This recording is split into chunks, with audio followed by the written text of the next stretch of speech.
commercialized poultry farming by distributing day-old chicks and training farmers on best practices.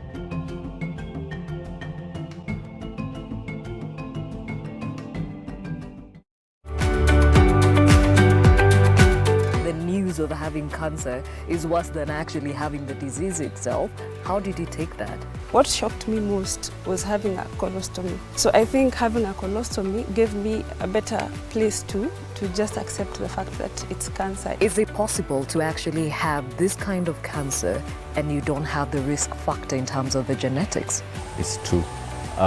Probably just about 10% or less of all colon cancers are linked to somebody in your family having it.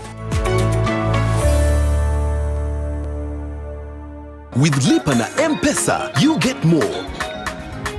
Lipa na M-Pesa. Every 100 shillings spent on Lipa na M-Pesa earns you an entry into the draw.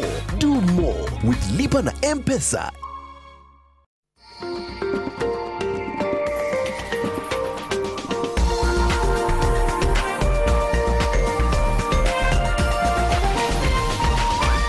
This is NTV.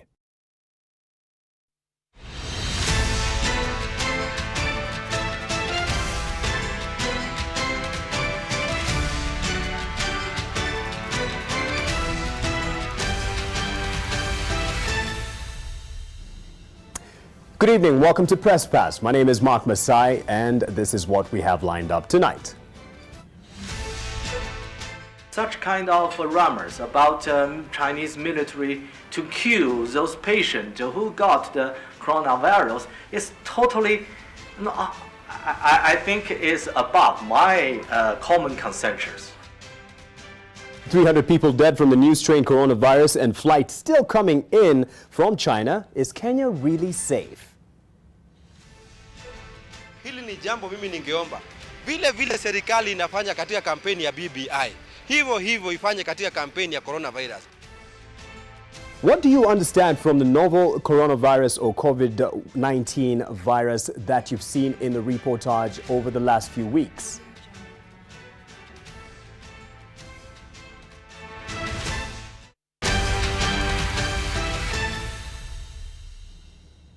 Welcome to Press Pass. Let's meet some of our guests. Actually, not some, all of them. Yes, next to me is not a stranger on your air. And Shiro Morioki has been a colleague here at the Nation Media Group, but is now at the BBC as a broadcast journalist. Shiro Morioki, thank you so much for joining us. Your name is giving me a hard time. I do not know Don't why. Don't hurt my feelings but yes. like this. And next to her is Dr. Masika. Moses Masika. He is a research scientist. He is a virologist, microbiologist, if you could call him that. Ni doktari huyu. This is the doktari that we've been hearing about. Thank you for joining us on this night for this conversation. And not a stranger to your screen, especially NTV, is Eunice Omolo. She is our health and science reporter for Nation Media Group. And next to her is her boss, Bernard Mwenzi, who is the science editor for the whole of Nation Media Group. Now, it would be wrong for a media-based show to start without wishing all in the industry and those who enjoy the medium of radio a happy World Radio Day. And not saying anything about those in this profession, but read it carefully. This stood out for me. And yes. So, yes, happy World Radio Day to everyone in that profession. And thank you for keeping us entertained and, of course, informed through every day. Shiro was on radio not too long ago. And no, yes, your face is far from what they've depicted there. I'm glad I moved to television. That's for Karibu sana, karibu sana. Thank you. And no, Eunice, I will not wish people happy International Condom Day, even if it is.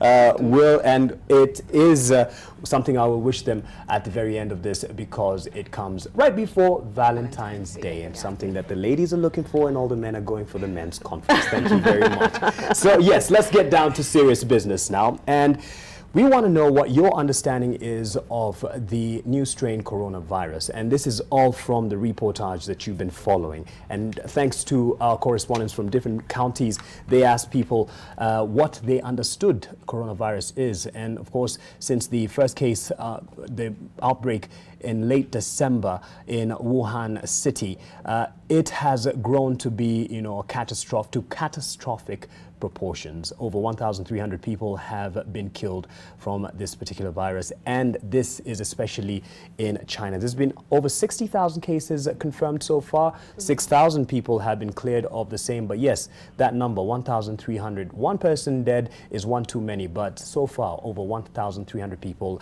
dead, and everyone is wondering if Kenya is safe. We asked people what their understanding is. This is what they had to say. Coronavirus, I've read it in so many articles. It has affected so many people in China, but really I don't understand what coronavirus is, because here it's a virus spread. It's like a contagious disease, so I don't really understand if it's a flu. I don't know. I don't really understand. Okay, si mengi yamesemwa, ila yenye tu tunaona kwa TV kwa ni ugonjwa mbaya ambao unasumbua watu sehemu za China huko, na kuwa kuna tetesi kuwa zimekuwa kuna timu inaonekana Kenya. Sasa baada tujajua vizuri kama Kenya iko kweli ama ni maneno tu, but tutasubiri kuona.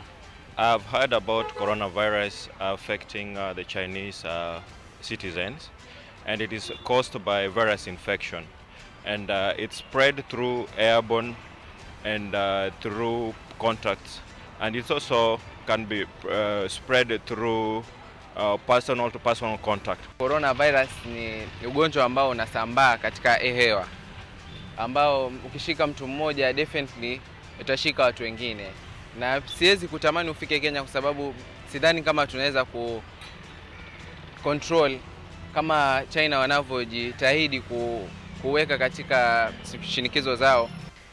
Nimesikia watu wanasema hii ugonjwa coronavirus, uhakika najua watu wengi hawajui. Hata ukienda pale mtaani watu hawajui, because sahii mtu awe na hiyo ni shida,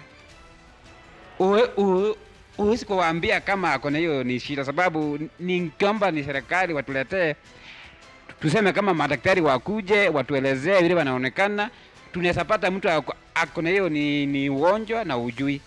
Itakuwa imetekelezwa kama janga la dunia, kwa sababu haya magonjwa yanatoka kutoka kwa western countries. Kwa vile sisi tuko hapa Kisii, tunataka kujua hii serikali yetu itaweka mpaka namna gani mpaka isifika hapa, na tujui kwa nini hii ugonjwa ni wanyama gani wameileta. Kwa vile tumesikia imetoka China na Wakenya wako na Wachina wako hapa wanatengeneza mabarabara, hatujui kama hao wamekuwa screened ili tujue kwamba tuko safe kwa afya zetu. Ningeomba serikali, hata kama hatujui ni nini na tunasikia ni ugonjwa kama ni homa hivi, tunataka serikali ichukue hatua kabla ifike iangamizwe. Si hata wakati watu wamekufa wengi ndio wanaanza kukimbia kama vile locust. Ambapo nasikia kuna ugonjwa inaitwa corona. Sasa hiyo corona hatujui hali yake ni gani, sababu tunasikia watu tu ni kuanguka. Tunasikia haina nini, hata ukiwa kwa boda unakuta umeanguka. Ukiwa kwa hapi unakuta umeanguka. Kwa hivyo sisi tunachangaa sana na tunashindwa hii ugonjwa kuna vyenye inawezekana ikose kufika pande hii. Naona hakika hatujakuwa sensitized vizuri, kwa sababu unakuta ya kwamba hata kwa media na kwa social media zile clips zina circulate ambazo zinaongea kuhusu ugonjwa zinatoa vitu tofauti kabisa. Zingine zinatoa ni wadudu, zingine zinatoa ni magonjwa ya ngozi. Kwa hivyo kwa sisi mwananchi wa kawaida kwa kweli hatuelewi huu ugonjwa. Watu wa bodaboda mambo ya nini ugonjwa ya corona nini yenye wanatangaza kwa mitandao, sisi hatuelewi hiyo ugonjwa.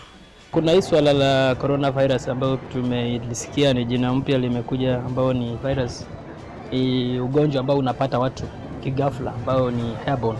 Kwanza coronavirus nilijulia kwa mtandao, kwanza iko natembea kwa news kuwa inaua watu China, nilipojaribu kuiangalia ama kuichunguza, nikajaribu kuona kuwa inatoka kwa wanyama mostly.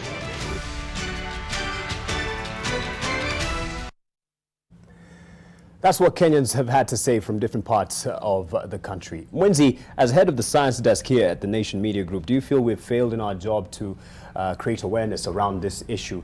Or is it because of the nature of what we're dealing with that we're where we are? I don't think we've failed. I think we've struggled. But I don't think we've failed.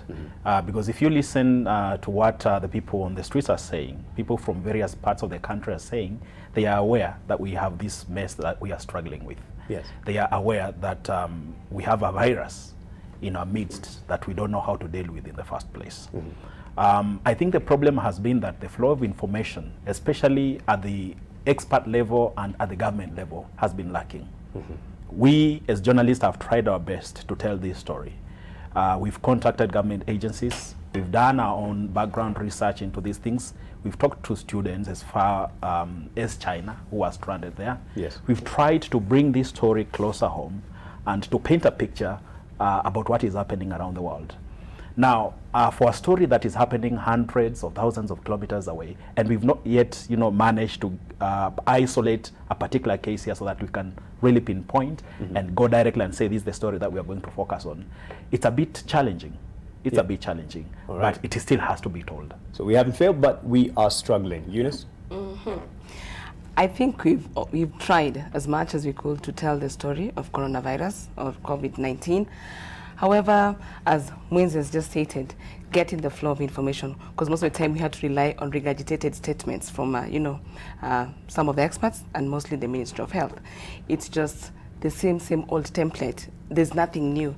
And at times, telling that revised or telling the story over and over again without anything new, I think at that point we get to lose our audience. They're like, did the same thing, like you could hear people saying new gonjwa ya China.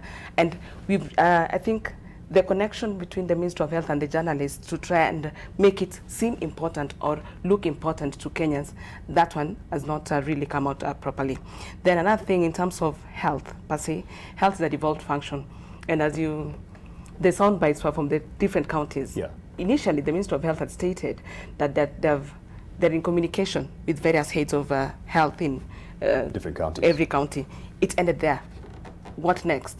Are we doing communication to the people? Are we telling the stories to the people? Are we sensitizing these people or just getting communication from Afia House or the Office of the President when they have the presses? So I think getting that information and information that these people can consume, easy for them to chew, I don't think we've really gotten to the people. Right. And from a scientist perspective, when you saw the news, when you've been watching the news, monitoring it, what comes to mind? Do you feel disappointed with the work we're doing? Not at all. Actually, I think the press, just like many of us in science, in the government, is struggling with a dearth or the lack of information, that we do not know enough about this virus to give as much information as we should. And from the clips we saw of the county, from the counties, we can see that people have many questions. They want to know, how is this thing transmitted? How is it? How prepared are we? It's like you want somebody to keep reassuring you every time. And although we've not been quiet, there is very little new information that has reached the person who needs it. So I think although the media has actually done a bit of sensitization, there is primarily a lack of enough information on this virus. And that's our biggest problem. Of course, we know about coronaviruses. We know how they are transmitted. We have an idea. But this being a new virus with a lot of mystery surrounding it, that could be playing against us. So I wouldn't blame the government as such. I wouldn't blame the media. And in fact, I would say the media has tried over the last few years to have specific journalists for covering such issues. Previously, I think you just used to send them, the person is available. Yes. Now we've seen an effort to make specialists or people who are focused on these things, and that helps. The other thing on our side as scientists, we've not been very good at communicating our messages in an appropriate language, that layman's language, that somebody can understand. In fact, many of us are media shy. We we tend to hold information until we are totally sure. We've done the experiments twice, 3 times. We know when we're going out, this is true. Yeah. Whereas the public wants something every day. So there's I think, a middle ground here that the now specialist journalists can coerce more scientists to come to the forefront and communicate a message in a language that the public will understand. Shiro, right now, Shiro, you're not just with a local audience, but Pan-African audience that you're working with. And as you cover this, are there misconceptions that you see? And is it important for us to get to the actual definition of this, even though we're not the medical experts and even though we're wrapping our heads around this? You see, we exist in a digital world, so the function that the traditional media had previously of breaking news has been taken away from us. People, first and foremost, are getting their information from social media. In the clip we just viewed, there were a couple of people that were saying, nimeona kwa mtandao, that, you know, this is what is happening, people are dropping dead in the streets. So, you know, when you asked, are we failing in our function? I don't think we're failing, but I feel that we could do more in terms of fact-checking, because there's this saying that, you know, a lie will travel 1,000 times before the truth has time to put on its shoes. We are the truth that is putting on the shoes, and I think we're putting on our shoes too slowly. For instance, if we see information online, screenshots of tweets that are frankly quite alarmist, it is our responsibility as a media to contain panic. And, you know, there are all kinds of misconceptions that we've seen that I'm sure we'll be unpacking throughout the show. But various things like, you know, if you smoke marijuana, it contains the coronavirus symptoms. I'm sure a lot of people will be greatly disappointed when they find out that is not the case. We found out that certain governments, like the government of India, for instance, fell victim to misinformation, spreading things online to the effect that homeopathic remedies are effective against COVID-19. So no one is immune, but it is our responsibility as a media when we have this platform and we have access to peer-reviewed information, we have access to official information from trusted and reputable organizations like the CDC and the WHO. We have scientists here like Dr. Masika, who is more than capable of debunking such things. So I feel like we should be acting as a media in a more timely fashion to debunk a lot more of these things before they spread like wildfire. Besides debunking, though, there's a dealing with what is current and what is developing. Yes. But in the space that we've been working in, it has been, and he's mentioned it, it has been frustrating because we are struggling, and mainly because the information isn't forthcoming as fast as we would perhaps be wanting it to come. What's the experience that we're having with the government, especially from your desk? And I'll go across the panel. I think I'll summarize it as simply frustrating. Simply frustrating. We are dealing with a virus that we barely understand. It's something new. It's not like we've studied it for 10 years or 20 years. It's something new. That's number one. The other thing is that it's a technical area. So as Dr. here says, there is a dearth of information, both from the government side and from the technical side. So we journalists are caught here, and we still need to feed the masses with information. We do not understand this virus well, so we have to spend a lot of time researching it. You should attend some of the meetings that we hold every day, and we are just asking, what have you heard? What have you seen? What have you found? Is there a new report on this? So it's we journalists talking among ourselves and then placing a call here and there. Some of those calls will be returned. Some of those calls will be answered. Most of them will not be answered. Right. So that means you're left with this information gap that you have to fill. And there is a need outside there. People still want to know what is going on. They want to understand what this COVID-19 is all about. They want to know whether it's coming on our shores. But that information is it unfair to say the government, as it's dealing with the situation, is inept? Or is it also? I would call it inept. And I will look at some of the reports statements that have been issued. Look at the statement that they issued today. When you go through that statement and you go through the statement that they issued a week ago, it's a carbon copy. Just a few things have been changed. Yes. So you have somebody, for lack of a better word, who is lazy at doing this. Now, when you look at what other governments are doing, when you look at the flow of information from China itself, which traditionally has been this closeted place where information does not flow freely. When you have a government in Kenya quoting data from 2 or 3 days ago, well, that data is available on the internet free of charge. It tells you there's something wrong. And those are the things that we are struggling with. Now, when you present that information and you make these calls and you say, I want a clarification on this. Yes. As an editor, as a journalist, you want that information now because you want to disseminate factual, truthful, timely, accurate information. When that does not happen, Yes. there is an information gap.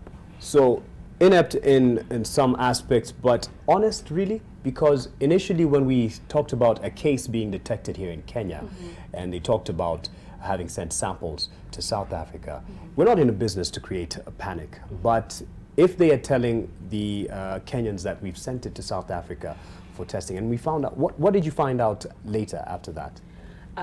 So late after that, when they told us, the first suspected case at KNH, and they had told us that they're on top of things, you know, they're doing the test and all that, and they had actually, they had sent these samples to South Africa individually.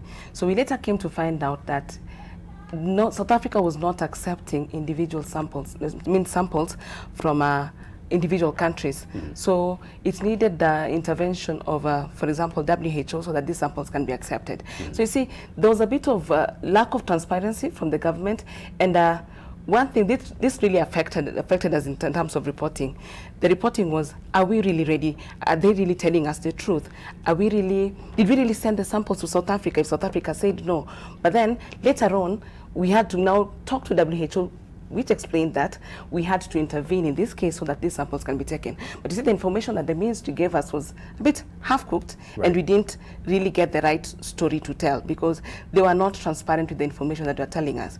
Only later on to understand now that now they're setting up fully functional, I think that Tadi can give us more information, fully functional labs that can help us at least have a comparison test for the virus before they get a confirmatory test in South Africa.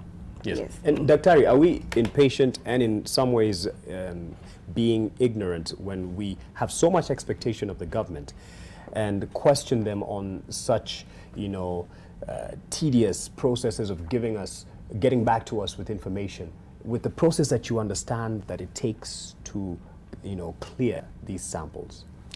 Well, I think we are right to expect the government to do the right thing. We expect them to do the right thing. That's not too much to expect of our government. But we know the government of Kenya today, like many other governments, is highly bureaucratic. An official in the government will not want to release information that they may have because they may not have the authority to release it. And this works for even very mundane things like how many people have been enrolled in school and things like that. It's I think, a culture that has been in government. So our role now as, say, you as journalists, if you do not get this information, then you should not go on a wild card interpretation of that as dishonesty or as hiding something. In this case, setting up the assays to detect coronaviruses is an elaborate process. These are very complex assays. They're not a regular assays because this is a new virus. You have to develop new probes for detecting this virus, and it wasn't going to happen overnight. And when it does, you still need to confirm. In fact, if the government had tested in the country and found a case, or even not found one, they would still need to confirm with a different lab. That is good practice. So because this is a new assay, you need to validate it. So if the government has been slow to release information, but that's maybe because there's very little to release, and as you say, sometimes they release things that we think are half cooked. And I think maybe the people at the front line may also be very busy, that you are trying to sort out this mess, and there's a journalist pestering you, pestering in quotes, trying to get information that you don't even know you can share. So we may then require the government to have specific communication officers and realize that the role of reassuring the public. I saw a lot of the county speakers talking about sensitization, awareness, reassurance. So there's this need by the Kenyans to know. And I think once the government realizes that, they will release more information. And as a journalist, when you don't have anything to say, also try and look for, not anything to say, but you don't have any new information, any new information to share, don't give up. Look for the people at the front line. Even if they are not going to give you new information, they should share their experiences, and I think those in a way will be reassuring to Kenyans. If you talk to a clinician, say at Kenyatta National Hospital, talk to the person in this lab who is testing. Talk to them not for specific information as such, but to share the experience. How prepared are you? It gives the Kenyans a reassurance and gives this. Question is, yes. will they even talk? Yeah. You know, they're not authorized. Really quick before I take a break, Shiro. No. I agree with some of the things that Dr. has said, and there's some that I really fundamentally disagree with. For instance, I think we're really giving the government, for instance, a pass by saying once they realize that we need information, that should be something that is a given. Yes. Information needs to be given in a timely fashion in times like these, where a lack of information, an information vacuum leads to misinformation and panic. So I think that is an important thing. It shouldn't be we're just sitting waiting for the government to realize, because that is their job as a government, to inform their citizens in a timely fashion. Now, there's one thing that you said that I completely agree with. I don't think it's right for us as a media to treat the government as the end-all and be-all gatekeeper of information. There are other sources of information. For instance, if you see that the government is giving you information that you can also find on the internet, it means that there are other sources of information. Right now, if you go on the WHO website, there's a wealth of information, including interactive maps or on how the COVID-19, as they're now calling it, is spreading, and the cases, and how just basically any kind of information.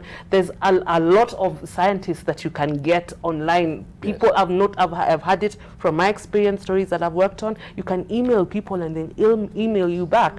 We can't afford to rely on the government as a gatekeeper of information, because honestly, as journalists who are truth seekers, we will be sorely disappointed. All right, no, Dr. I'll have to hold you on that point, because my director says we have to take a break, but we'll be coming back with that, and even a statement from the ambassador, Wu Peng, Chinese ambassador to Kenya, on the reassurance he tried to give earlier today. Stay with us.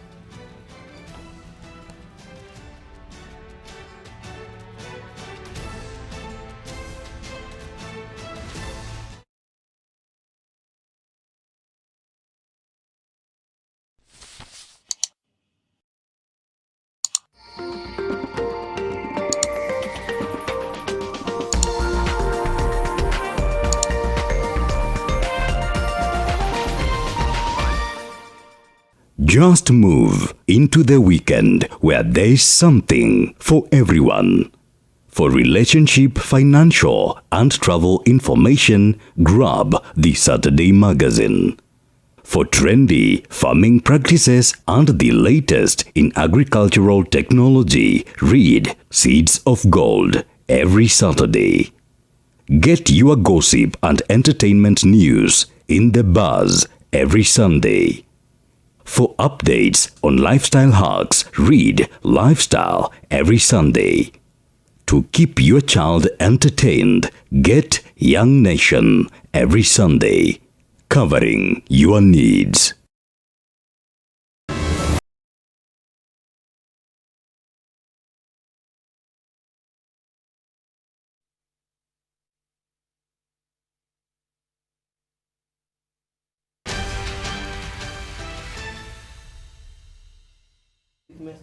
And the conversation is going on, and someone here following this conversation, Eliud Kibi, you say another challenge is that the government is issuing contradictory information. Health Ministry says this, Foreign Ministry says that, and the media is left in the middle, unsure of what to communicate.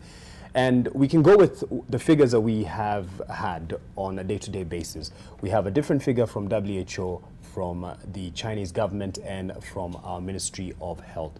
Who are we to believe? Where do we go with this? I'll start with you, Shiro, and perhaps you will give us a medical context to the difference.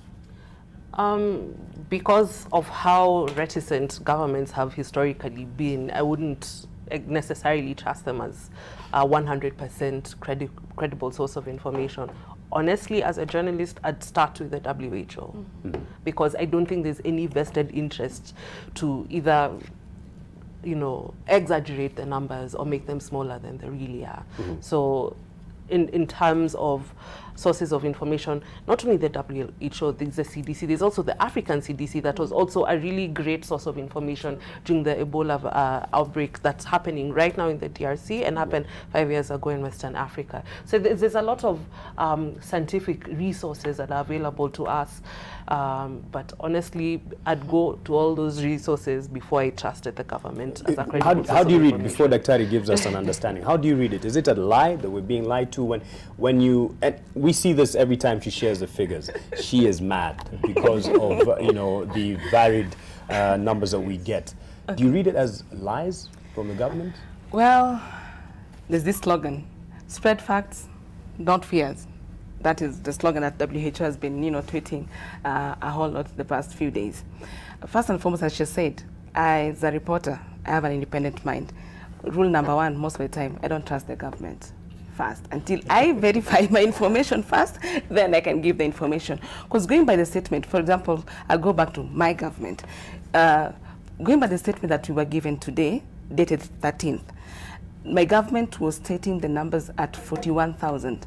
That was the numbers that were there on 11th. So as a journalist, I'm supposed to feed this information to the public. These numbers change, we do not refute, but then WHO gives a different number, around 46,000. Then we have the Chinese government, the Chinese Health Commission, that gives the number to around 60,000. So all these numbers, you have them. So as a journalist, what I do, I always quote the credible sources. So I'll start with the WHO first and say, according to WHO, this is this. However, the Chinese government has given this as the figures. Well, yeah, so I don't count it as a lie per se, but it's what is being reported. Who do you go to as a gospel with the facts here, given the difference that we have experienced? I think it depends on what fact you're looking for. If you're looking at the global numbers, if you're looking at the global figure, then of course you'll have to go with the World Health Organization because it will give you that. And it's an independent body anyway. It has absolutely no reason to cook these numbers. However, when you're talking about the Kenyan situation, because after you've painted this picture of what is happening thousands of kilometers away, you need to bring the story back home. And for you to do that, you need credible information. You need to talk to government sources and government agents. You need to visit all these places where, you know, the screening and isolation and quarantine is happening.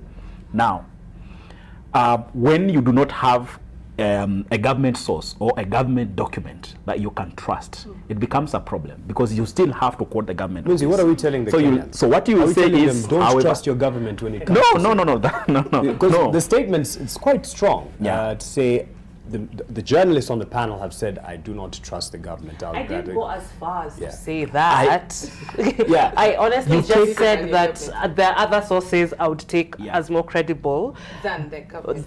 But I wouldn't say that the government is inherently no, on this matter. No, we're discussing about coronavirus. Because what you're looking at is a story that has a global significance. Right. That means it's a story that has these different strands. So you have the Chinese strand, you have the European strand, the American strand, the African strand, then the Kenyan strand.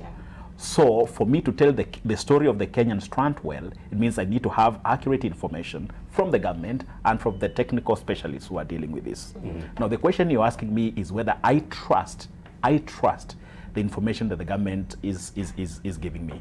And I'm telling you, not 100%. I still need to dig up a lot of information for me to say, this is what I'm going to go to. And again, Mark, when there's a lack of forthrightness in information, that doesn't entirely inspire trust, does it? Very true. But that lack of forthrightness, explain it to us. Ni nini mnanyamaza? You're not government, but from a medical perspective, you're not holding brief for the government. Even if I appear to be on their side from a medical perspective, Yes, but I mean, I like that you are unsettled by a single source. As a scientist, that's our daily bread. We want to triangulate, we want to get many sources and confirm further what is the methodology for getting this data. How are the numbers? I mean, if you look at the Kenyan government numbers and the WHO numbers, they're not so different. And maybe the delay could have been that by the time this press release was written, by the time it gets signed by everybody, a day is passed and you're getting data 24 hours later, because this is an evolving outbreak numbers are increasing every day. Now, as of about 24 hours ago, China reviewed their criteria for diagnosing COVID. And by that one action, the number of cases increased by about a third, by 15,000. And this was because they are now also counting suspected cases, cases that are probable, not just those that are confirmed by the lab. Yes.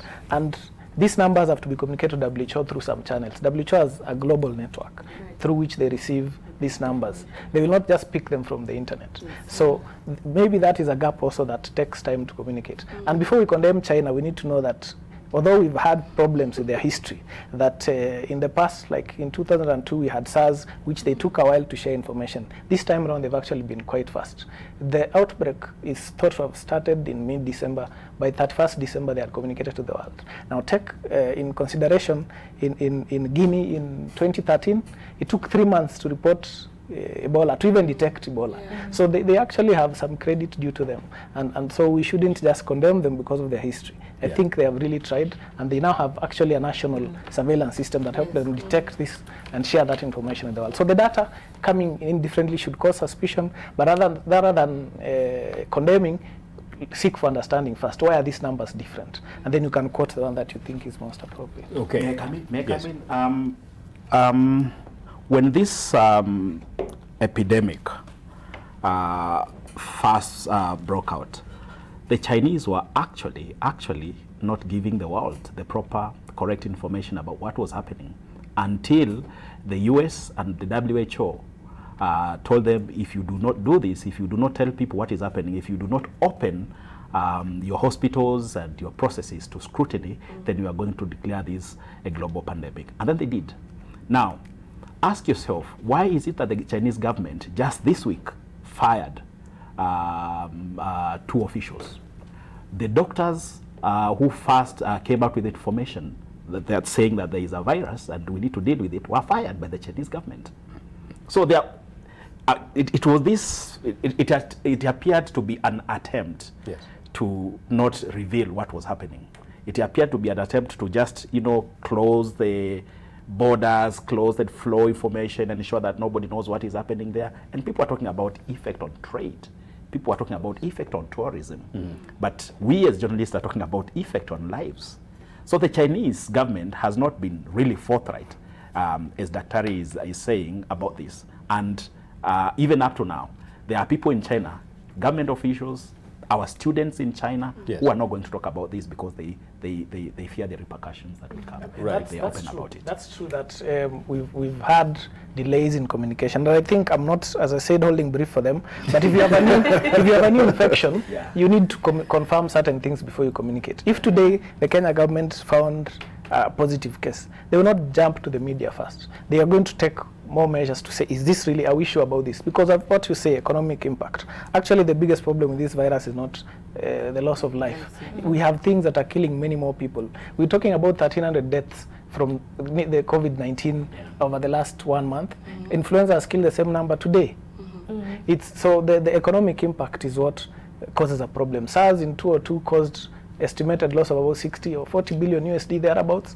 This is going to be a large scale because of the shutdowns. So it is true that they have to be worried about the economy, they have to be worried about the social, political ramifications. Why the doctors were fired, maybe because they didn't follow protocol, and China is big on protocol. I have no idea, I don't support it. They shouldn't be for communication, but we have seen improvement. And I say that because we've seen previous outbreaks. And gradually we are seeing the world improving in sharing information. Information sharing shouldn't be taken for granted. It's an effort. And we are struggling with the same thing here, that this information we have among scientists, that they are not hiding, but it's not being shared. So that is a problem across the board. And I think we are right to be concerned about it. But before we put or impute wrong motive or ill motive, let's seek that information. And Eunice, as you respond, before we take a break, on that issue of WHO requirements for the governments to give updates, has Kenya been forthright and honest in this? Okay. When my fellow journalist had a sit down with the WHO officials and Elizabeth Merab, and I remember the WHO representative to Kenya actually said that the Ministry of Health was giving hourly updates to the media, which was a lie. that is a lie. So, but after we picked that lie and we told them that, why are you telling World Health Organization that you're giving the media hourly updates? And that's not the truth. Then again, they tried improving. So nowadays they try and give us daily. But I think they explained that tulikuwa na matanga, so that's why they delayed this one. So they brought this one on 13th. But then again, we've not been getting the information, as you've said, on time. So when you don't get this information on time, you tend to ask a lot of questions. When you continue asking questions, it looks like you suspect, like there's no trust between health journalists and the media. So exactly. So if we're not getting the right information at the right time, we keep on digging. Something as simple as a news story, like for TV, 1 minute story, now looks like an investigative piece. Because I'm asking questions. If you're not giving me the answer, then I'll start suspecting. Are you really telling me the truth? Can I trust anything that you're telling me right now? If, first and foremost, you lied to the World Health Organization, and number two, you're not keeping up to the promise. So I have to ask. And before we go for the break, Mark, I remember last week we had a press conference at the office of the president. And I remember we asked the CS Health outgoing, Cecily Karaoke, we asked her a simple question as, how many of our doctors have gone for the training, the preparedness and the management? Actually, she gave us her back. She turned her back on us and she walked away. She didn't tell us the number of doctors who've gone for this training. So, as we said, we need to reassure Kenyans. We need to tell them, there's a kikosi that is out there, being trained to help us and protect us from having this virus come to our borders. But if you're not getting this simple information, just tell us, are there 200 doctors, 300 doctors, where are they gone? When are they coming back? As simple as that, so that I can tell my viewers that, you know what, the government is on top of the game. They're training this number of doctors. So, tuko sawa. But that doesn't come through. So, it really affects the trust. And, yeah. All right. And Dr. you'll get to respond, especially where we are to talk about the confidence that Kenyans can have on the preparedness and the capacity of Kenyans, and also debunking the fake news and information that is going out there. Stay with us.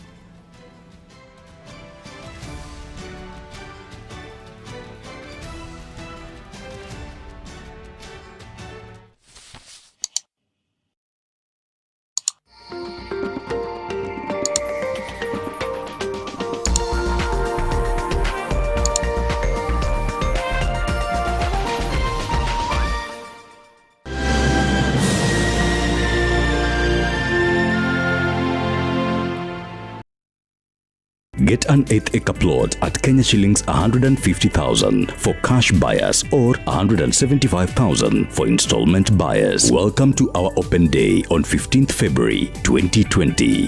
SMS plot to 21595. Looking to enjoy sumptuous meals and drinks at affordable rates? Welcome to Nasco's. Our diverse menu gives you a variety to choose from. Visit us at Veteran House 4th floor, Moi Avenue, or along Mombasa Road at the Nation Printing Press Center. We offer outside catering service and do home and office deliveries. For inquiries or to place an order, call 0700-613-902 or email info@nascos.co.ke. Nation Staff Consumer Society Limited. Enjoy our hospitality.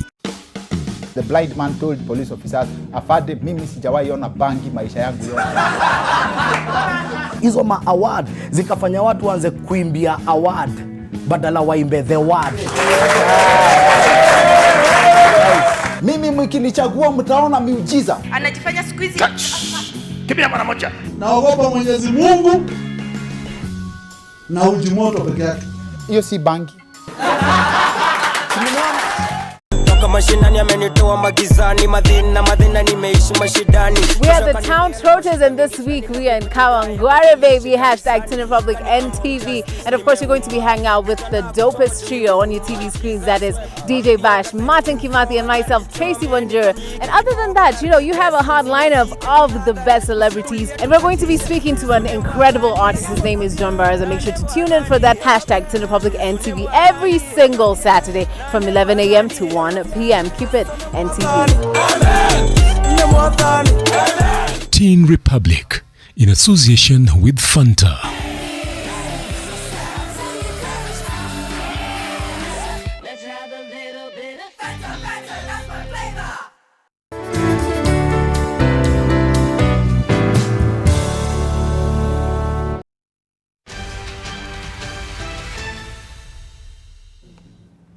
Welcome back. Now, Mwenzi, you were at a meeting earlier today for the editors forum, and the ambassador to Kenya from China, that is Wu Peng, made a statement in terms of what they are now doing with their Chinese nationals who are checking into Kenya, because as much as the Kenya Airways suspended its flights from China into Nairobi, the China Southern still flies in, and we'll also talk about the other entry points for possible Chinese. And this is not in any way to be racist, but there is a concern of those who are coming in from China and what controls are there. This is what he had to say.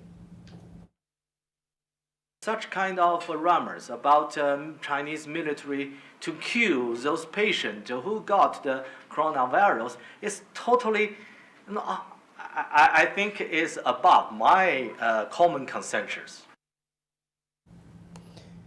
All right, and something else he did say, and this is actually what I really wanted to bring out, is that they will have a new method or process to follow. Chinese nationals, this was actually captured by Angela Okech Nasibo Kabale, who say in this particular article, new directive for Chinese travelers entering Kenya. This was said at the same function, and the Chinese nationals are required to self-isolate themselves for a period of no less than 15 days as part of a fight against the new coronavirus.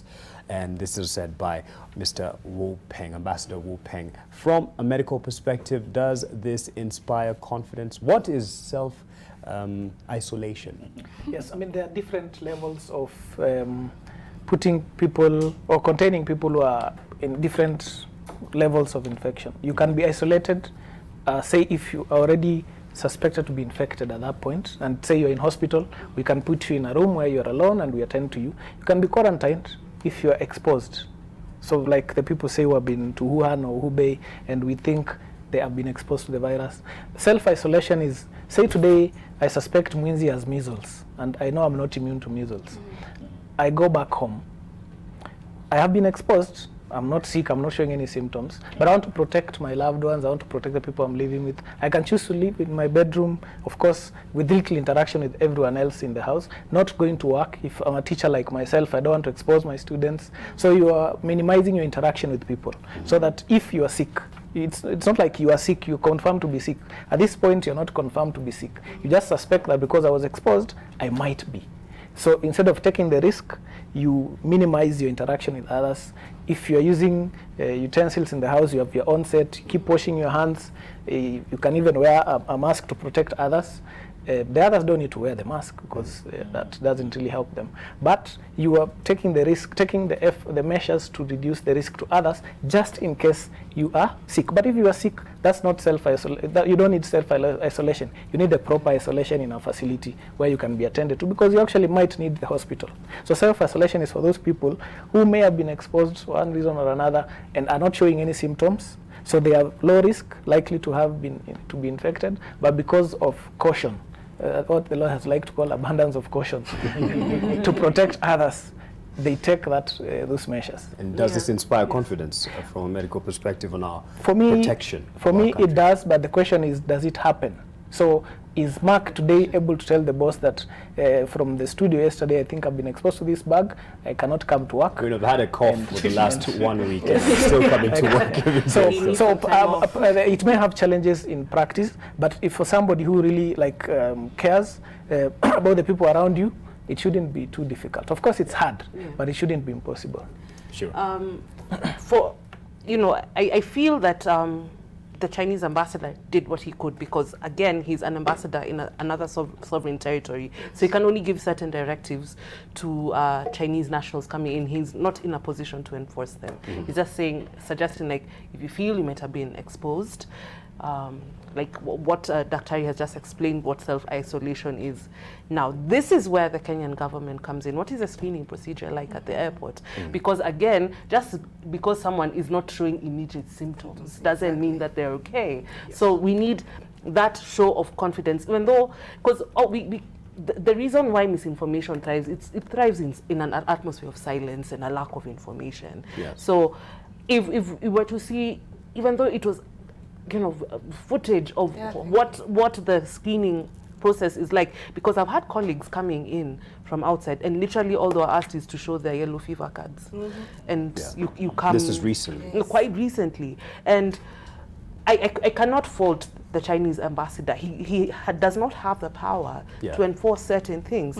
That is on the government. And I think it is our responsibility as journalists to call power to account and ask, fine, they're being asked to self-isolate. Is that enough? What more can you do to protect us? And I feel that information is currently lacking. And I really hope that maybe someone is watching this show and they'll be like, listen, we're dropping the ball. Let's pick it back up and provide the information people require. If you can add to what Dr. has said, we're speaking of self-isolation. And you know, most of the people who've not, for example, like us, health reporters, we have the privilege of having doctors, you know, we interact with doctors to explain to us. There are people, laymen, they read that statement, self-isolation, especially in an African state. I remember the first African country to put that on the tweet was Nigeria. They're like, they're self-isolating everyone. They're like, what? An African to self-isolate? Does that even really work? And that's, you know, most populous African country, you know. So how can I self-isolate from my family? So you see, if you have that flow of information, and we also had the same question with the flight, the first suspected COVID-19 case in Kenya, and everyone was like, what about those other people in the KQ887? What happened to them? Are they really following up? The government was like, yes, we are following up and all that, but then they're not explaining to us what steps they're taking to ensure that these people actually they're self-isolating themselves from the rest of the people. Then another thing is about that the screening doors. We've not seen any of them. I remember when we had the Ebola outbreak outside our borders. I remember the Minister of Health was so active to a point that they called the journalists and told them, let us go to the airport. And we actually saw those machines. Okay, whether they're working or not, that's a story of another day. But we actually saw the screening devices there. But for this one, we don't even know. We had a ship that docked at the seaport with around 600 passengers. We are told, Marco Polo, right? We are told that they've been screened. We've not seen these things. And you know, for us to reassure our audience or to reassure our readers, actually they trust us with the information. So if you're not getting this information, not even seeing what we are reporting, it's just like government has a two-tier system of screening these patients. This two-tier system, I've not seen it. You media, someone watching will say, "Nyi mmekaa hapo kwa studio yenu mnangoja muitwe." Muitwe, exactly. So am I going but to be is that the case? Or unangoja uitwe? No. To rebut.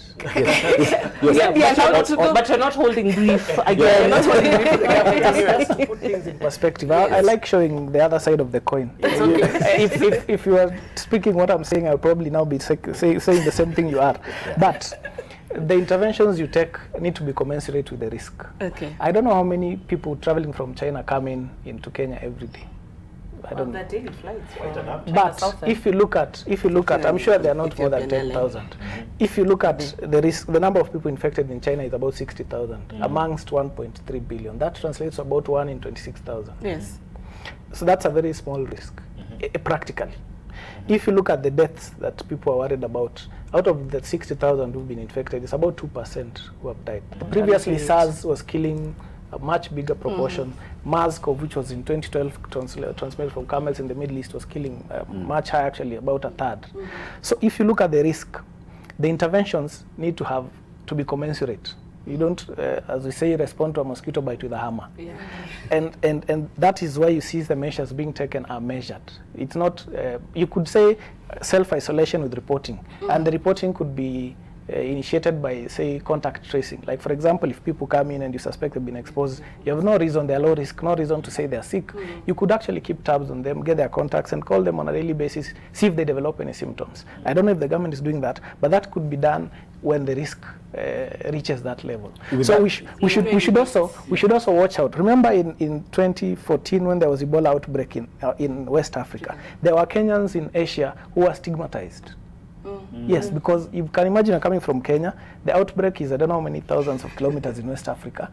And the same thing, I mean, China is huge. So there are people who have not come into contact with anyone with coronavirus, and we are condemning them en masse. So let's avoid that stigmatization without assessing the risk. And that's why you see some of the measures being taken may be appearing weak or under strict, but it could be because of the risk. But you see, Dr. we don't even know whether the measures are weak, non-existent, if they exist, because we don't know what kind of measures are being taken. And that is the problem I personally have, because it would be really good, even though it's light measures, even though I'm given a light dusting of spray as I enter, it would be really nice for us to know what's happening. That's just like a hypothetical. It's a hypothetical, but basically, we can't, you're asking that, that the response be commensurate with the risk. I completely agree. The reason why you saw the Ministry of Health, for instance, responding in such a strong fashion to Ebola is that at the time, the Ebola mortality rate was approaching 90%. So at that, 60%. It was quite high. This is less than 3%. So yes, I agree with you. However, it would be nice to see those light measures. Yes. It would be nice for us to... Dr. Are you telling us calm down, guys? You're panicking for no... You're telling us to calm down. I'm saying that exactly. In the face of this coronavirus. Yes. I'm not saying we drop our guard. What I'm saying is the panic, the fear-mongering that is surrounding this coronavirus has drove many of us crazy. Yes. So what we need to do more is get more information. Somehow we need to find a way to do it. If the government is not willing to share it, I gave you alternatives. There are people with information that can share it. I mean, I don't work for government. I would like to believe I have some information like this to share. And you can point us and before Mwinzi jumps in, if you spray somebody who is infected with coronavirus, the virus is in his cells. It will And secondly, the biggest fear actually for this virus is economic and social impact. You can imagine some guy had gone for a holiday in Wuhan, and they probably had exams somewhere in the US.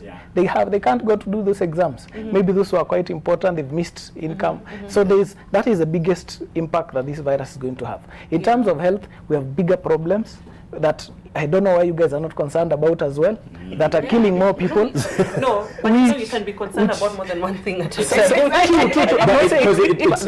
It's something that shows that if it actually were to come to Kenya, it would go out of control. Maybe not. Yeah. Maybe not.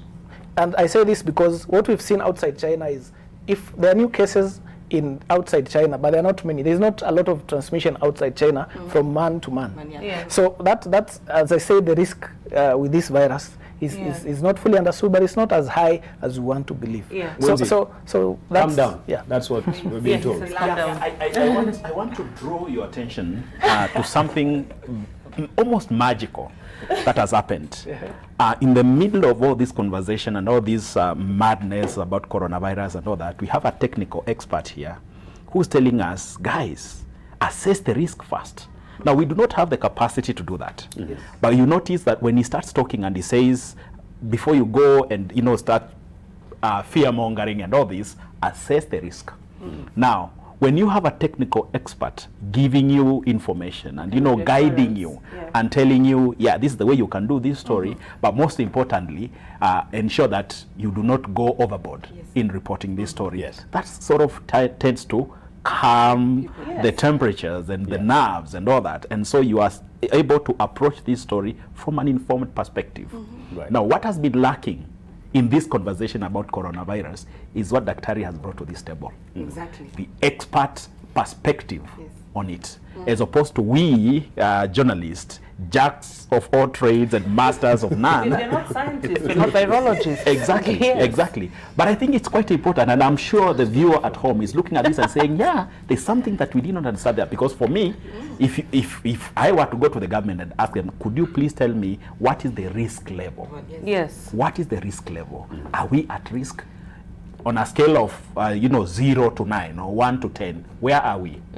Then you'll be able to inform Kenyans, tell them, this thing is happening, but guys, relax. It's not as bad as we think. Right. So what clearly comes out is that when we have technical experts talking us, when we have the scientists the researchers talking to us, then it opens up this new world of information where we are able to send out, you know, nuanced reports of everything that is happening, as opposed to us, you know, retreating to our newsrooms, typing away, panicking, calling the government names and doing all that. And you know, Daktari, you said something earlier that when in 2014, during the thick of the Ebola crisis, and Kenyans elsewhere being stigmatized, and we're seeing the same thing happening to Chinese citizens who have been nowhere near China. Yes.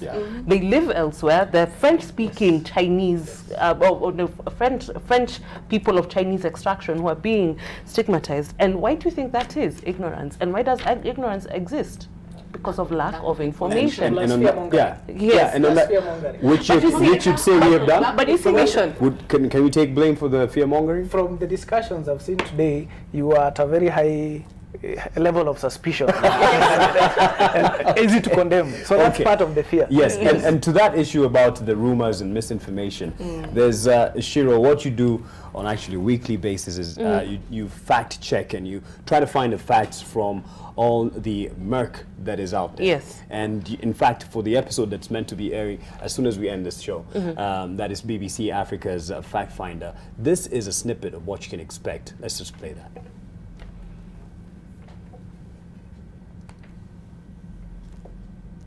Conspiracy theorists and anti-vaccination campaigners have been spreading misinformation online about the origin of the deadly coronavirus that has hit China and recently spread to several countries around the world. One major claim is that the virus, which causes severe lung disease, is not new, but a known strain of the virus that is not being spread deliberately.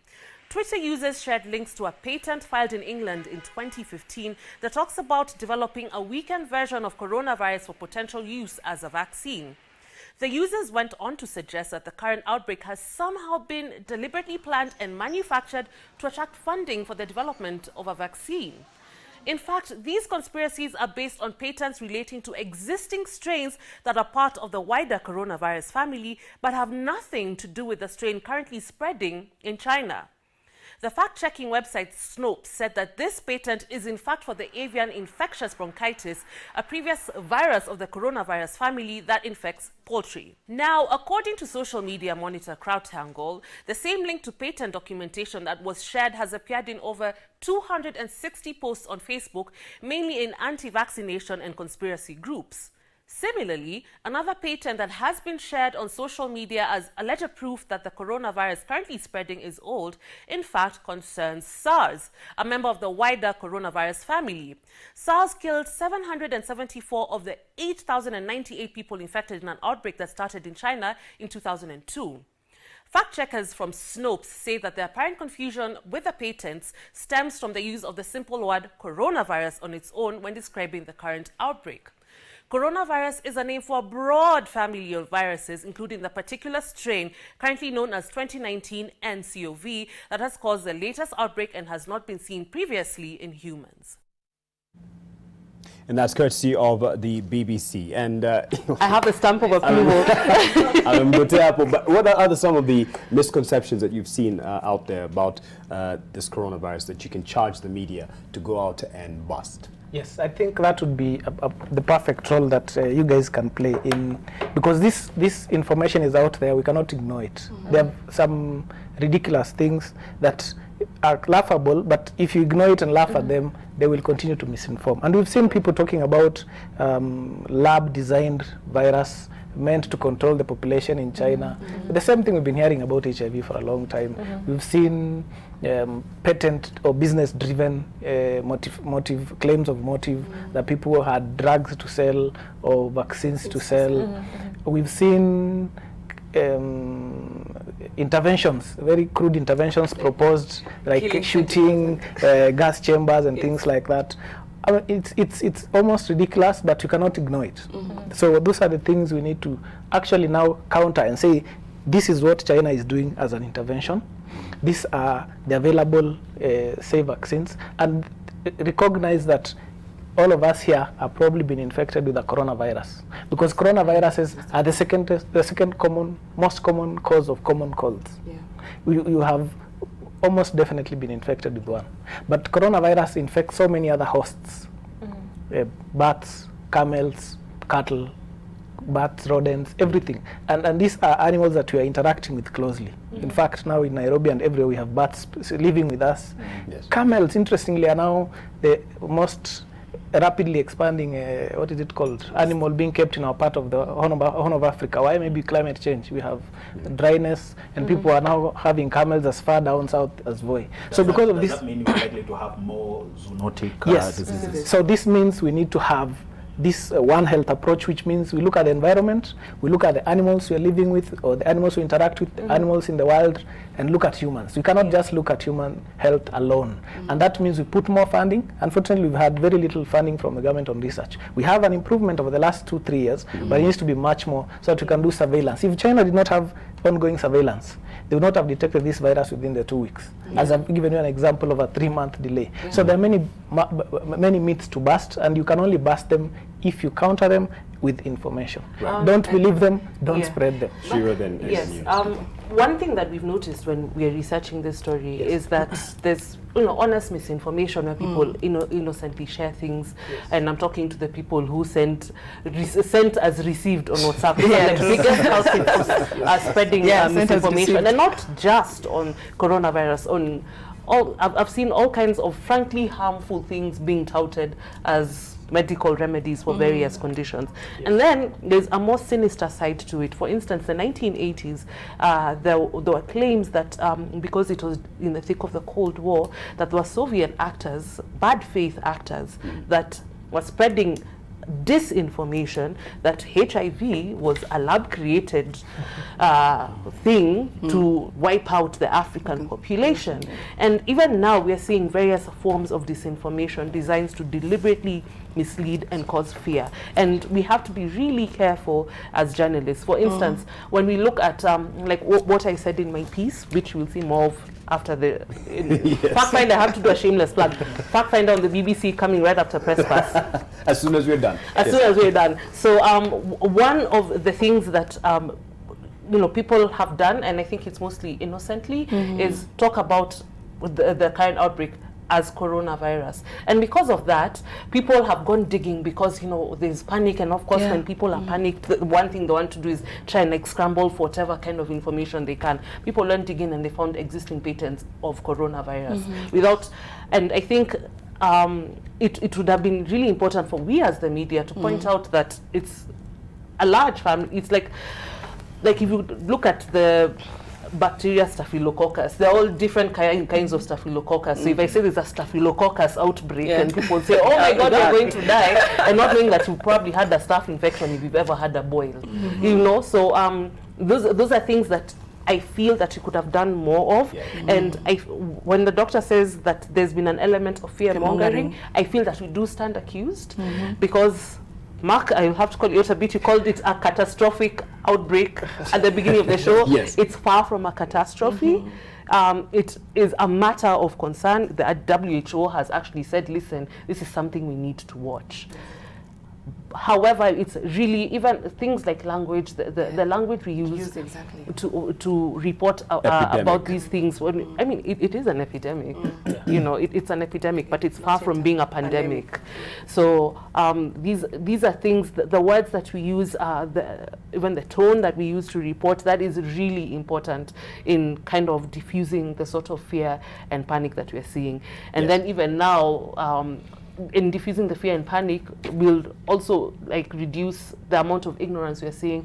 Actual attacks on people of Chinese extraction. We saw someone at the beginning of the show saying, "Wako hapa kujenga barabara." They're here. They are not there. They're here.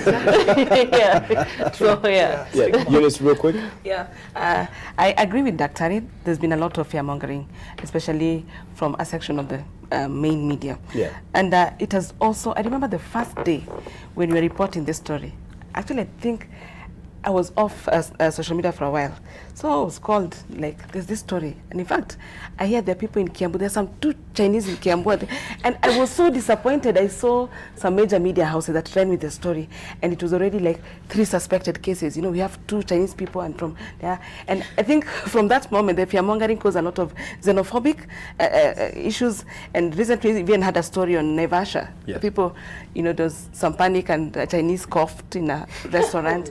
And it's because of the fear-mongering that we've been spreading. Mostly, I tend to agree that we've played a part in terms of, you know, spreading the fear, but we still go back to the information. Yes. If I'm not informed as a journalist, I'll not be informed enough to inform the people. So, like what Mwinzi also said, when we have you here, at least I'm also relaxed and I'm like, wow. So I don't need to say that I need to get, you know, that tough information and get the people in. Yeah. So at least you've talked to us and we're getting that information. That is what we want. We want an expert to give us the opinion, to talk to us and let us assess the risk.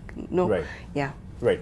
Yes, and just real quick, we responded to this as we ended the program, that is, and there's been an appeal by the students, and we have actually been in correspondence with them, who are in Wuhan city, and they, at the point on the 7th of February, actually, they sent this out and appealed to the government to evacuate them from Wuhan, and the government said no, you're actually probably better off there. Actually, they are better off there, and that's what they said. And this is what they had to put out as an appeal. Let's listen. I am among the 88 Kenyan citizens currently in Wuhan city, pleading with our government to take action and evacuate us. Mimi ni Mkenya na nalipa ushuru. Niko katika mji wa Wuhan. Naomba serikali niweze kukuwa evacuated. Asante. I'm one of the Kenyan students who are stuck in Wuhan, and we are requesting for the government to evacuate us. Coronavirus is my enemy. I'm pleading with my government to consider our safety. I am a Kenyan, and I plead with the Kenyan government to evacuate me from Wuhan. I'm pleading with the government to make a swift movement in evacuating us from one city. The situation is becoming unbearable to all of us. I'm also a Kenyan student stuck in Wuhan. We are asking for the government to evacuate us. I am one of the Kenyan students living in Wuhan, pleading with the government to come and evacuate us. Some of us have medical conditions that need frequent medical attention, but because of the outbreak, we are stranded and cannot find a way out. My point to the Kenyan government is that this is when we really need them to help us get out of here, because the more we stay here, the more we get exposed to the risks of probably contracting. And it is understandable that they would want to come back home with what is being faced there. The government responded and said by this piece from Anne Njanja on the Daily Nation, Kenya says won't evacuate students from China, and the reason that was given by Foreign Affairs Principal Secretary Macharia Kamau, they are safe where they are. Medically, professionally speaking, yes. What's your response to this? First, I can see the pain in these guys' faces. Yes. What I would like to understand is what is causing so much to make them so distraught. And I think that's information you guys can give us. Talk to these guys one-on-one. Ask them. I saw a video on Wuhan a few days ago, and the city is empty. I mean, it's like Nairobi on Christmas. Even worse, very few cars. So that could cause, I mean, some levels of disturbance. But I would be more concerned about their humanitarian needs. Are you able to find food? Are you able to find medication? And that's something that even the ambassador in Beijing can take care of, assuming that our ambassador is in Beijing. They can take care of. Now, if today I told you I had measles and all of you are exposed and you're not immune, would you want to rush home? No. I mean, you're going to expose the people there. So the question is, if this guy is not exposed where he is and he's in the house, that is probably the safest place to be. By leaving, there's a lot of travel that could expose him to begin with. And if he's actually infected and comes to the country where all of us are what we call susceptible, none of us is immune, then that doesn't really help him or help the country. So I would say the biggest problem or the biggest need that they have now is humanitarian. that can be taken care of. We shouldn't ignore them, but I think the government has a point that shipping them back here is not the best way. Is that a point to say that we are not, we don't have the capacity to contain this if we brought them here? Every public health system has a limitation. Yes. As it is now, our systems have improved because they've been tested every now and then. If we had a case or two, or a few cases, I'm sure we'd be able to handle them. We can follow up, we can track. But of course, if you are somehow, there's a huge number of cases. Each system has a limitation. I'm not saying that bringing 88 Kenyans is something we cannot handle. It's probably something we can. The question is, what again the risk of bringing them here, and what is the benefit? For me, I would say we can take care of them in Wuhan by ensuring that they get what they need. And if you self-isolate, you're not going to school, you're not going to work, what is there to fear? You're in your house. It is depressing, but it will save your life. It will save you from You've interacted with them one-on-one. I've interacted with a number of these students one-on-one. Actually, some of them are my friends. We chat. When you talk to them, they have this feeling of need. They want a friend. Yes. They want somebody to talk to. They're scared. Because as much as Wuhan is under lockdown, people are still getting infected. So their fear is, yes, I'm here, but still people are still getting infected. Another thing, they're complaining about some of the food rations that they have. They're running short of them. Like now they have to depend on few bags of rice that are remaining. And then the other fear that some of them expressed was, for instance, now most of the universities, about 6 universities in Wuhan, they closed the universities, the students are at home. The Chinese students, yes. But now most of them, now they have to, self-isolate in their dormitories. But now, when they watch the news, when they read the news, when they get this information from social media, like recently I was sharing with one of them, was saying, do you know they're now turning the dormitories to makeshift, wards for sick people. So what if they run out of this space? Are they going to come for us? So you see, there's paranoia in that, and they just feel like we really want to come home, and they feel, I don't know, but whatever you've explained is also what the PS, Foreign Affairs, explained and said. Actually, the reason why some countries have not evacuated their citizens from Wuhan is the fear of spreading the country. But I think these students need to be listened to. Yes. They really need to be listened to. They might have a point. They might even have an idea of how they think they can be kept safe. But telling them that the Chinese government has assured us that you're going to be safe doesn't really help. Not as reassuring. Yes. I would say, not reassuring. Yeah, I would say our ambassador should be in touch with each of these children. Yeah. Each of these students. That would be, because they need more psychosocial support than any other thing. And is this my last shot? No, keep going. I would like to say it is clear that, these people are isolated, so they may not know what is happening to their dormitories or the other things, unless that's where they're staying. They get information. So that paranoia and that, there's a lot of, I can start easily a rumor here that if I watch news here, you'll get coronavirus through the airwaves, and it will trend. I hope that somebody has not picked it as, yes, in fact, it's doctor.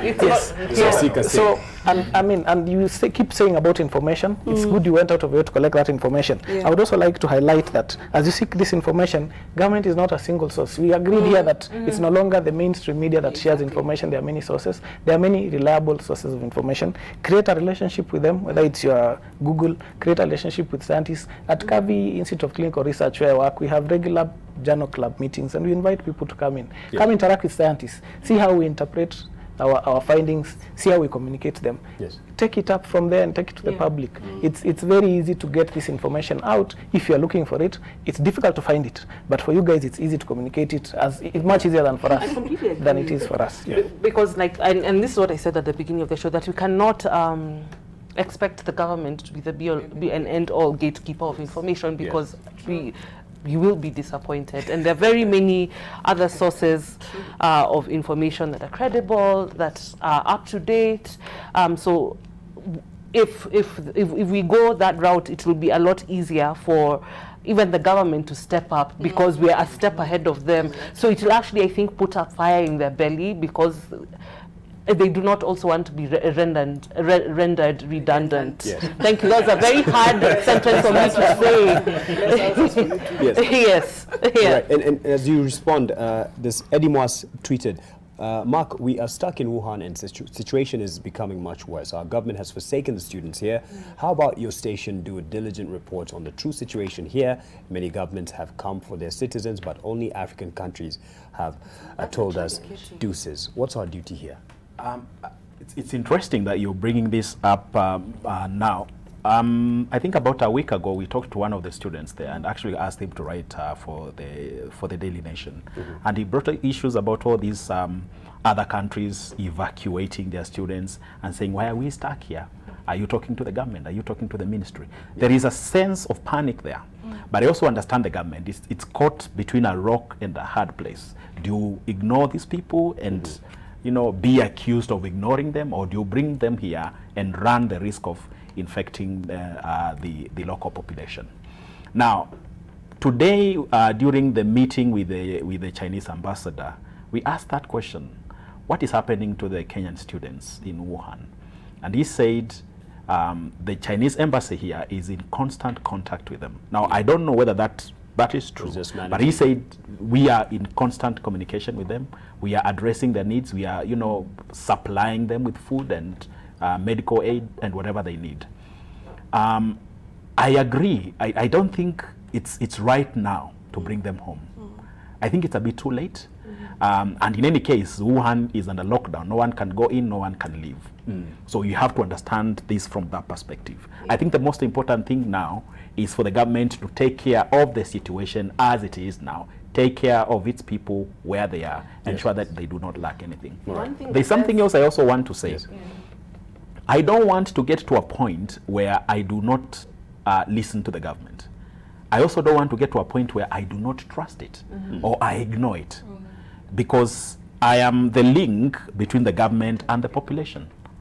I must have constant communication and linkages with the government and its actors. It's important that we have that going. And for me to do that, and for the public to keep trusting what I'm giving it, it means that the information that the government is giving me and the information that I'm passing on to the public is true and accurate. That is very, very important, and the government cannot run away from that responsibility. Neither can we as journalists. About the tweets you just read, these students, we've been trying as much as we can to tell their stories. Initially, they were even open and they could even share with us. And I remember we used to joke that they are our correspondents in Wuhan. Then all of a sudden, they stopped. So we, as much as we've tried to tell their stories and we really tried to highlight the situation there, so most of them were citing, fear of victimization, of losing their scholarships. So they shied away from the media. Like we were supposed to have an interview with one today, even today, but they went AWOL. So I don't know how we can really tell the story per se from there, because we are in Nairobi, the government is in Nairobi, will tell us they've been taken care of. So as Dr. has suggested, it would be better if the ambassador, the Kenyan ambassador to China, could have a one-on-one with these students and get to understand and tell us the story from where they are. Are they really safe? Are they okay? Are they running out of supplies? Are they running out of humanitarian services? But I don't know. There's a link that is slowly fading away between the journalist and getting the story from Wuhan. All right. I think there's one thing that bears fact-checking, and I think that's the facts that we need to approach, even as this is a very emotive situation, but we really have to approach certain things with a cool head. For instance, they say other countries have all evacuated their students. That needs to be fact-checked. Because you're indoors. Yeah, that absolutely needs communication, to be communication, of course. But it's when you're stuck. I have never been in a situation. I'm in the middle of an active epidemic in a locked down city, so I cannot tell them how to react or how to feel. But statements like these need to be fact-checked. It's so important, so that even people looking at this situation from the outside don't feel like, wow, the Kenyan government is really dropping the ball. Yeah. And we're not in the business of just attacking the government. Exactly. And as you mentioned earlier, when they said that they have the capacity to test for new coronavirus, from your perspective, this is the case. I have no doubt I have no reason to doubt them.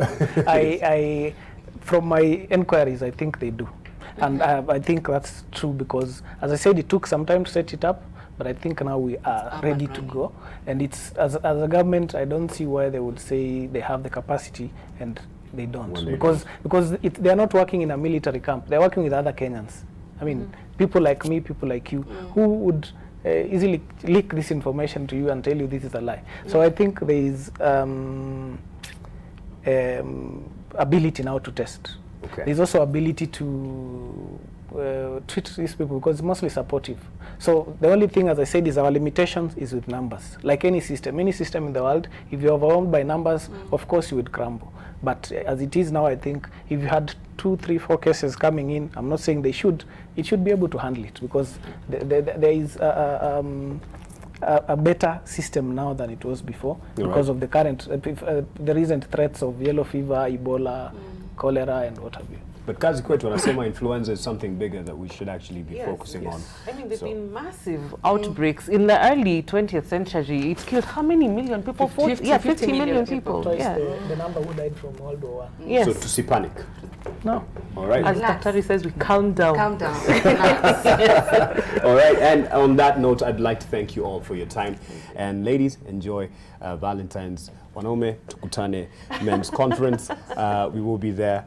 We all know where it is, and we won't say it on national television because we have a bro code. But yes, thank you so much for watching this edition of Press Pass, and certainly hope that it gave some answers to what you had over this issue of coronavirus. But it's been told to us from someone from the medical fraternity, you know, guys, calm down, no fear-mongering, and we agree, and we stand corrected where we go wrong, and we'll be working on this moving forward. Have yourself a good night. Enjoy Valentine's.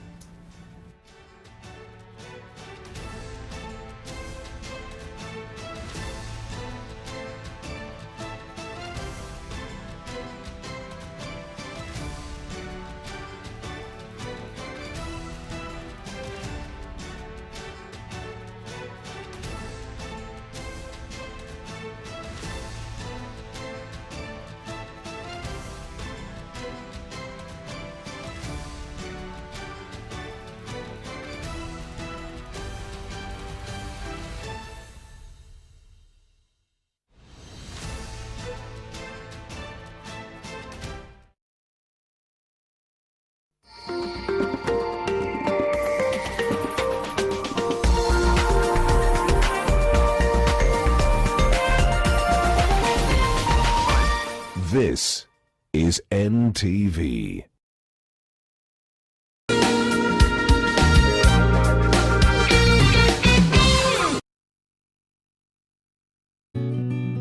Panadol Extra relieves multiple types of pain. Panadol Extra, now with new Optizorb technology to fight multiple tough pains with 3 times more pain-relieving medicine in the first 30 minutes when you need it most. Welcome. Every week we bring you Jam Down, and you know kama kawaida tunakupatia the best of reggae and dancehall music. So we give you the best of vibes mtaani. Na unajua pia mtu yangu lazima tukupatie interviews from international countries. And you know I'm talking about Jamaica. This comes only on Jam Skype. But unajua pia show iezi malizika bila wenzetu. And I'm talking about Kaskala and More Spice. Wale wa redio Siwanga area Nation FM toka saa 1 hadi saa 4 tukikuletea nothing but hot topics na mangoma kali. Good music and good vibes. They call me MC Nyawochi. And they call me Miss Katiwa from 10 p.m. up until midnight. Remember, the hashtag is JamDownKE right here on NTV. Don't go nowhere. Living in a trap house. I know I wasn't the best friend to you, but we're here now. So you decided I wasn't your friend? To leave. Get out! Get out! Get out! Get out of the room! Get out! You're nothing but a fake, cold-blooded, miserable woman. This cold, toxic woman will rip you into pieces that even the vultures won't find you. Piga magoti, piga chini, mikono juu, mikono juu. Living in a trap house.